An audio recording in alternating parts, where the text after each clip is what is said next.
One of the remarkable things throughout history is the timing of who lives at the same time. It seems as if when God chooses to change the course of human history, his most effective means to accomplish that is to send into the world the right people at the right time to facilitate a revolutionary change in the course of human history. We see that at the time of the American Revolution, when there was a gathering of intellectual and moral giants in one generation living in the American colonies. George Washington, John Adams, Thomas Jefferson, James Madison, Alexander Hamilton, James Monroe, and many others were contemporaries in the British colonies of America. These men agreed it was necessary to both rebel against a distant and unsympathetic monarch and also to replace an unresponsive government with a form of government that guaranteed individual freedom. Every one of them were needed for the revolution to succeed. Likewise, at the time of Martin Luther, there were other courageous and moral men who likewise believed Catholicism was corrupt to its core. Contemporaneous, that is, living at the same time as Martin Luther, were also such Protestant figures as John Calvin and John Knox. Martin Luther lived from 1483 to 1546. At the same time, John Calvin lived from 1509 to 1564. John Knox was born in 1513 and lived through 1572.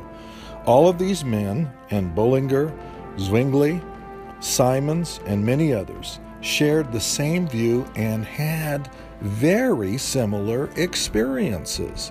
They were all agreed that not only was Catholicism itself corrupted, but the local clergy with whom they had the most interaction proved to be not only corrupt, but abusive. In the wisdom of God, the right personalities were present on the European stage at the same overlapping time. Luther, Calvin, and Knox met each other.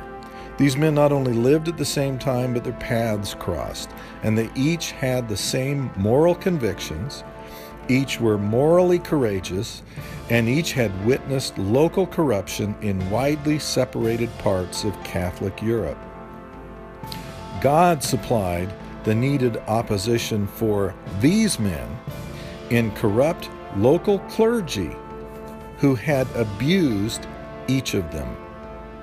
If you had to settle on a common theme that produced the Protestant Reformation, it is the pattern of religious abuse, religious intolerance, corruption, and wickedness on the one side, confronted by men of extraordinary moral character, whose desire was to understand God and obtain salvation, each of whom feared they would not obtain salvation through the existing abusive political and religious establishment. The Protestant leaders concluded Rome was misusing and corrupting the Christian tradition. So on the same European stage at the same moment, God provided these different moral giants confronted by moral corruption, all of whom longed to find a relationship with God that would be authentic, real, and personal. When you add it all up together, the Protestant Reformation is not just the product of Martin Luther, though he's the one to whom we give the greatest initial credit. It was the timing and the confluence of so many things, people and circumstances, aligning in the right moment to produce the success of the Protestant Reformation.